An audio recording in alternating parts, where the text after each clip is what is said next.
the more successful you are, the more likely you are to share it. And you learn from that process as well. You know, whenever I work with other traders and I show them something I do, invariably, you know, one or two of them 2 months down the line will do something, you know, similar but with a twist, and I'll think, wow, that's really smart. Two traders, Darren and Walter, pull back the curtain on profitable trading systems, consistent money management, and profitable psychological triggers.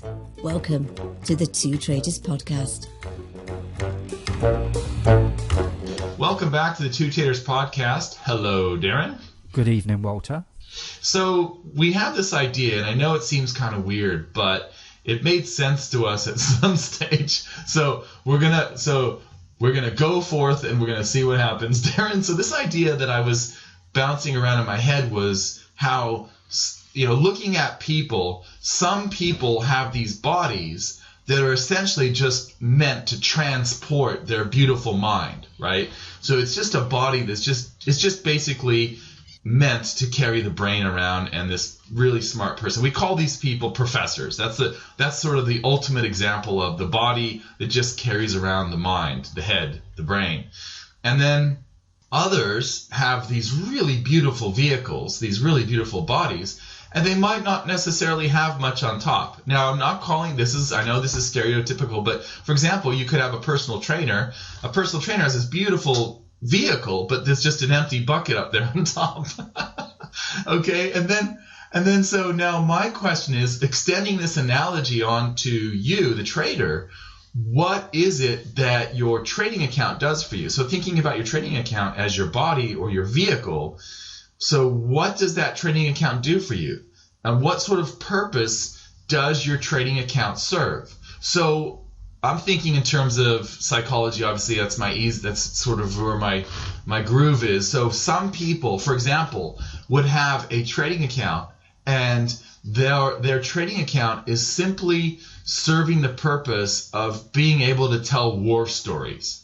So they might not even necessarily deep in their subconscious really even want to win at trading, because if they keep taking these losing trades and talking about how they had money and then they lost it and this happened and that happened, they can tell their friends or whatever that they've got these great trading stories to tell. So that's kind of what the trading account is doing for them. It's giving them an opportunity to tell people why they should feel sorry for them. Other people, they have a trading account that's just used to maybe fund their business. So maybe you're an entrepreneur and you use some of your trading profits to run your business, or maybe you run a business that is involved in import export. So there's currency costs and you have currency risk. So you might just kind of almost be hedging with your trading account. So there's all different types of reasons why people might have these trading accounts, and they serve a purpose. So, and I probably know what you're going to say about yours, but I'm just interested in getting your thoughts about, thinking about this. What do you think it serves you? How does your trading account serve you as a vehicle for blank? And what are some of the common ones that you think you've seen from other people?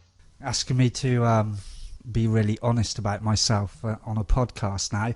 I think, for me, probably it's a feeling of not really achieving what I should have by so far in my life. I've got a feeling that I need to somehow kind of prove that I'm as smart as I think I am, or I'm as smart as other people think or thought I was. I think I probably have always felt that I kind of need to prove myself to my parents. But funnily enough, when I do talk about my trading to them, they're as disinterested as anyone could possibly be. And I think really all they care about is that I'm happy. And if I was doing a job as a pot wash, I think they'd probably feel the same. So I think maybe it's for my own. I don't really want to call it ego, but maybe self-worth. I probably kind of need to feel that kind of self-worth to have actually succeeded in something that's considered really difficult, or considered beyond the average person. And then sort of going beyond that, really it's so I can live the sort of lifestyle that that I prefer over what I've had up to this point in my life. Is that what you mean? Yeah. I mean, I think, that's going pretty deep. I actually thought you were going to say something like, well, my trading account in the end, I mean, I guess at a surface level, I was looking at more of a surface level, and you're going kind of deep. But, I'm using, my trading account helps me to travel, or, that sort of thing. And that's it's a tool. But you're right. I mean, I think what you just said makes a lot of sense to me. I think being able to make money from the markets and allowing that freedom, that lifestyle that where you have more freedom, and that you can say, I don't need a job, so I can show that, one of those things when you first move away from your job to trading full time is you really want to prove to them that you're going to make it. You don't want to have to come back and ask for a job again with your tail between your legs or that sort of thing. You want to prove that you can do it, and prove that you don't need that job and that sort of thing, and prove that you can make this work. And for some people, that's proving to their partner or their parents, or to their former employer. When you say, I'm quitting, like, what are you going to do? I'm going to trade. What? Why would you do that? That's crazy, that sort of thing. So so I think for me, it's at a surface level, it's freedom and not having a job. But more than that, I think it is exactly what you're talking about. Like, you want to prove that there's some sort of weird connotation that if you're a trader, you're like a really smart guy. And I don't know where that comes from, because to be quite honest, some of the best traders I know aren't that smart. So I don't really think it's related to that at all. And I think it goes back to what we've talked about in other podcasts about, they hire the best physicists from the Ivy League schools, and they put them in there, and they create these algorithms for the hedge fund, and they can pull the money out of the markets. And it's sort of this, only the smartest guys aren't working on the Large Hadron Collider, right? The smartest guys are working at Goldman Sachs. I mean, these are the sorts of things that we have in our head about trading. So I think in the end, it's self-worth. It's kind of I'll show them sort of thing. I can do it. But what's interesting is, people think it's really cool to be a trader. When I first got into trading, I actually felt like I was taking a step down. Like, I actually felt that the job I had before I got into trading and before I quit my dream job, that was like the job I always wanted to have. And I thought that was the coolest job ever. And so I was feeling like, if I'm a trader, I feel like, it's like, that's not as cool as my older job, my other job. I felt like I was really sort of, it was a lot. A profession. Yeah. I just didn't know, like, I felt like, because I was, as a jury consultant, I thought that was the coolest thing, because it was one of those things when people were sitting around talking and say, oh, what do you do? Oh, what do you do? And this was at the time, this was when everyone was in the .com thing in San Francisco, and I was in San Francisco, and it was like everyone was a .com whatever, had a website or whatever it was, and I was a jury consultant, and everyone thought that was really weird, because there's only a couple 300 jury consultants around, and so I thought it was the coolest job to be the guy that helps pick the jury for the for the lawyers. And then when I thought, now I'm going to be a trader, I felt like, I don't know, I was really depressed when I made the switch, and I felt like I didn't have the cool job that I did. And I think it was more because of what I thought people would think about me than really what I thought about trading itself. It was just the perception of what it means to be a trader versus the perception of what it means to be a jury consultant. And I guess in my head it was sort of related to how many people are doing it. There are a lot of accountants out there. There are a lot of lawyers and doctors and things like that, but there aren't very many jury consultants. And I just thought it was a really cool job to have, because people would go, "Whoa, what's that?" They kind of maybe heard about it in a movie or something and didn't really know what it was about. So, yeah, I had to fight through that for a while. That was something that I had to deal with. If you're at a party now and you're kind of meeting other people and they ask what you do for a living, what do you say? Yeah, I say I'm a trader. I say that I trade Forex, and sometimes they don't know what that means, but usually, like, outside of the U.S., people understand, because currency rates are important. In Australia here, it's quoted on the news every day, although it's always wrong, right? So they'll quote the rate from like 2 hours ago or whatever. It's always wrong. But yeah, they'll it's kind of, and I'm sure it's the same in Europe. Currency is even especially before the euro.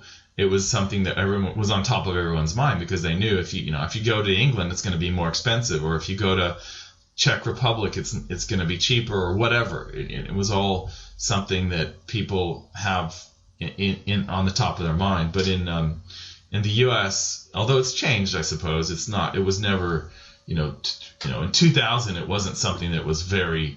It was just, you go down to Mexico and they give you a whole bunch of pesos. That's what people knew about currency exchange. That was basically it. So yeah, it's funny, isn't it? Because trading's kind of got, like you say, it's got like a really good image that if you're a trader, you must be really smart and clever and in the top 5%. But at the same time, you can tell people you're a trader and they'll just think that you're a bit of a loser, a dreamer. A bit of a hoper, and you're never going to, you're going to end up losing all your money and working in McDonald's. It's kind of weird for something to have, really go back to the sort of poker thing. Really, it's kind of, if you say to someone, and I notice a lot of people now say, "Oh, yeah, my mate's an online poker player," and funnily enough, whenever they talk about online poker players, they're always making $1 million every 3 months and $5 million a year. Whereas the reality is most of them are losing money. So it's kind of weird. It's got this kind of double image. And I tend not to tell people that I'm a trader as such. I tell them that I have an internet business. Oh, really? Yeah, that's funny. That's funny. I used to tell, like when I was at university, because people would say, what are you studying? And I'd say psychology, and then people would get kind of defensive. You're not analyzing me, are you? So then I just started saying business, because it was easier if you said business. It's so like, yeah, I'm just in, I'm in business, and people, oh, okay, just kind of let it go. But as soon as you say psychology, they just assume that you've just pried open their brain and you're poking around in there. And I guess, trading is one of those things that if somebody's heard about somebody who's tried Forex trading, then maybe they see it as, oh no, that's crazy. But they don't know much about it, and they think about it in terms of banks and stuff like that. Then maybe they think, oh, well, that's brilliant. It's on par with being a lawyer or something. I think also, if you look, many successful traders as well, they trade their whole life as well. So I think there is an element of I think if you become a good trader, I think you've got to really love it as well. And the most successful traders do. They don't, they've made more than enough money to do have lots of options about what they do in their life, and nearly all of them go on to continue trading. And I certainly feel like that myself. If someone came along and just wrote me a check and said, okay, you don't have to look at the charts anymore, then I don't think I could do that. I'd like to continue trading. So it's not about the money. It's not purely about the money thing. I do get some enjoyment about it, and I enjoy connecting with other traders. I like the whole. I like the struggle of it, really, the sort of human struggle of trading, and the way there's no sort of definitive answers, and it's kind of an ongoing I don't know what the word is, like a task that you never really get to the end of it. I like those elements about trading as well, and I don't want to be trading in a scenario where I need to sit in front of 6 screens 5 days a week and trade from London open to New York close. I certainly don't want to do that, because that kind of loses the freedom element. But I think I'd always want to have some sort of involvement with trading and make it a profession rather than just a means to stockpile a load of cash and get out. Yeah, I think you bring up a really good point too when you say that you're kind of touching on the struggle. And I think what's fascinating to me about traders, at least once you get away from the honeymoon, when you first get into this, because often the honeymoon is just about, oh, I got to quit my job. I need something. I need to make some money. This is crazy. Like, I got to do this trading thing. I got to make it work. That happens sometimes in the beginning. You'll see that. But as you go through, what you find is those traders who stick with it, a lot of what they're really, if you really listen to what they're saying, a lot of what they're doing is they're working on themselves. And I think that's kind of, it's another way of saying what you just said.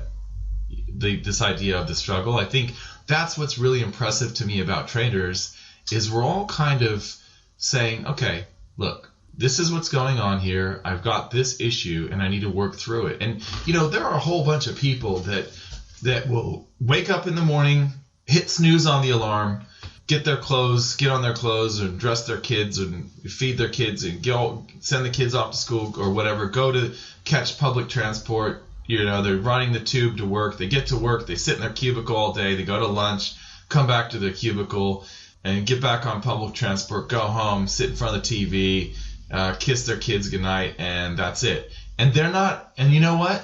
They could do that on autopilot all day long. Like every day of the week, they could do that. It's just autopilot. They've never really considered. So their job doesn't actually force them to consider, what are my flaws in my thinking? What do I do wrong? What can I improve about myself? Now, some of them perhaps will, but largely you can go through life as a zombie and do quite well. And the most exciting thing that can happen to you is some sort of office politics or something like that. So yeah, to me, that's the advantage that traders have, is we have this opportunity to work on ourselves, because every time we look at our balance, on our trading account, that's basically showing us, it could just be bad luck or good luck or whatever, but over the long haul, it's basically showing you how well do you know yourself. Because if you don't know yourself very well, you're going to let things creep up and they're going to completely, obliterate your account. If you don't know yourself, you're gonna these monsters will come out and eat up all your money. So that's the way I look at it. I don't know if that's the same way you look at it, but when you're touching on the struggle and talking about that, that's kind of what that reminded me of.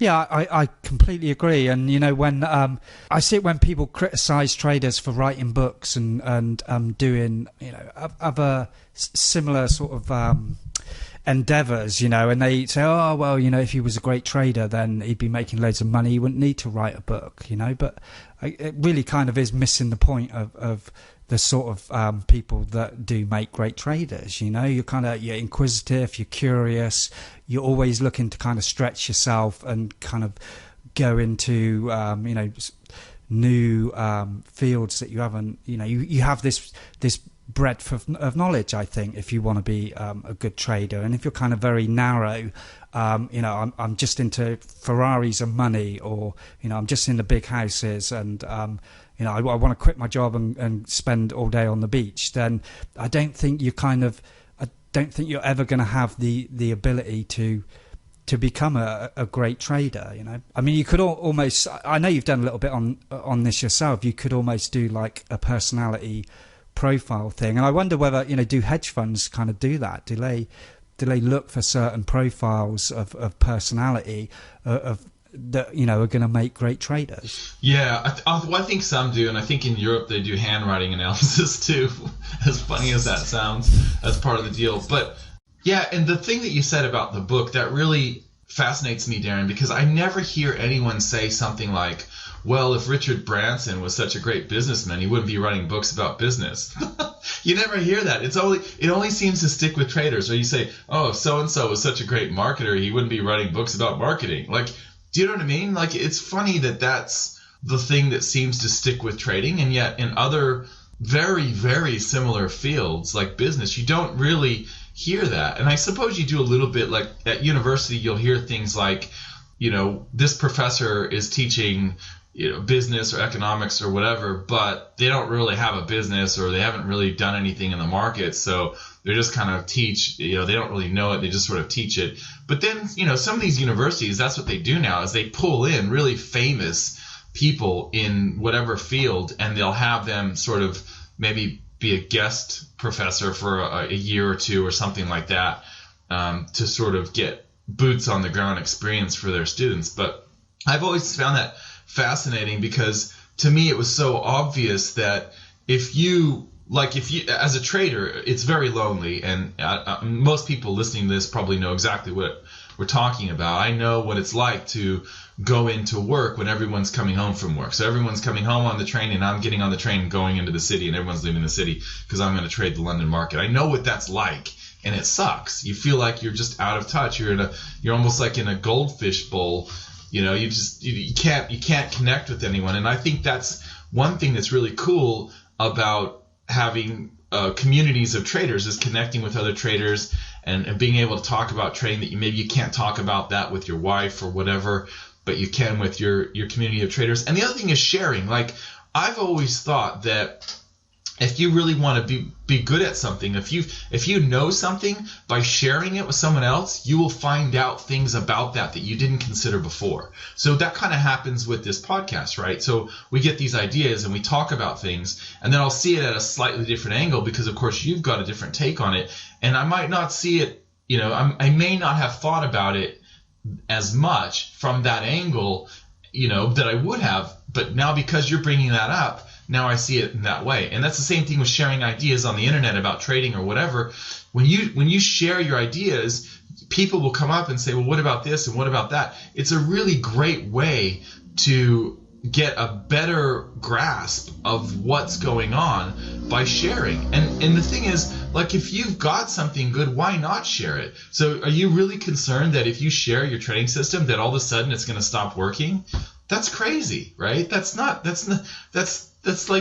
insane. That's completely insane. Yeah, that's the other great myth, isn't it? That, if I had a strategy that worked really well, I wouldn't share it.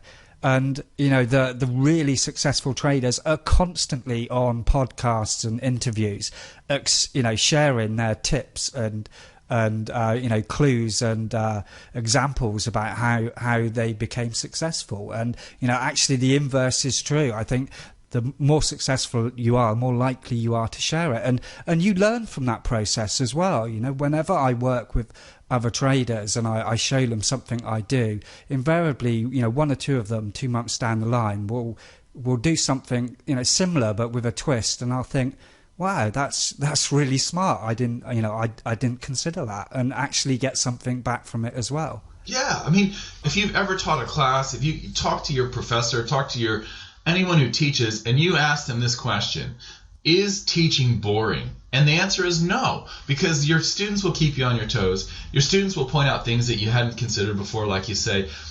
That it's like a growing thing. It's like it's sort of like, okay, so I find this perfect person and she's going to be my wife and I marry her, and then now I don't need to talk to her anymore because I've already found her. Like, that's crazy. It's the same sort of idea. Like, so, okay, you found this really great system, okay, and you're just going to start trading it, and you're not even going to think about it anymore or share it with anyone or talk about it or anything, because you got to hoard it, because you've got this scarcity mindset that, you don't want it to get out there, and you want to make all the money, and that's just crazy. It's like a crazy mentality. I don't understand that, and I really don't understand why anyone would think that because you're sharing something it doesn't work, or because you're sharing something it's not something that is real. It's some sort of mirage or something. I don't know. This whole idea is crazy to me, and I don't understand why it only applies to trading and doesn't apply to these other domains that are so similar, such as business. Like, why isn't everyone saying that the guy who wrote the business book not really a really good businessman or whatever? And I guess sometimes they do say that, but it's just weird to me that, I guess, you know what it is, Darren? I think for trading, one of the reasons why it's such an issue is because people think that don't know anything about trading, they think that it's like a secret sauce thing. If you have the secret sauce formula, then that's it. You're in. You're a winner. It's sort of like that's the way to the road. I mean, that's it, isn't it? I guess that's it. That's how I see it. I think so, yeah. And they're popular, aren't they? Conspiracy theories always seem to be popular. And I guess smart people can see past them.